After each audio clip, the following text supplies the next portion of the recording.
हुकूमत के ईवानों और रोज़ाना जलसे करने वाले इक़्तिदार के भूखे सियासतदानों को खबर हो के चुलिस्तान और थर पानी की बूंद बूंद को तरस रहा है। मवेशी और पालतू जानवर प्यास से मर रहे हैं। मीडिया को अगर आमिर, लियाकत और दानिया की स्टोरी से फुर्सत मिले तो एक नज़र इधर भी डाल लीजिए। खुदारा चुलिस्तान के लोगों को हंगामी बुनियादों पर पानी फराहम कीजिए। मवेशियों और पालतू जानवरों को फिलफौर रेस्क्यू कीजिए। ये इंसानी जिंदगियों का मामला है।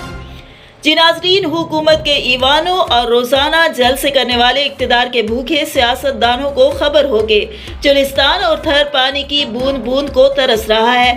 मवेशी और पालतू जानवर प्यास से मर रहे हैं। मीडिया को अगर आमिर, लियाकत और दानिया की स्टोरी से फुर्सत मिले तो एक नज़र इधर भी डाल लीजिए।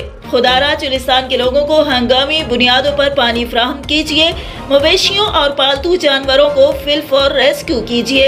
ये इंसानी जिंदगियों का मामला है। रिपोर्ट कर रहे थे राना इब्रार हुसैन, नुमाइंदा खुसूसी मेयो न्यूज़।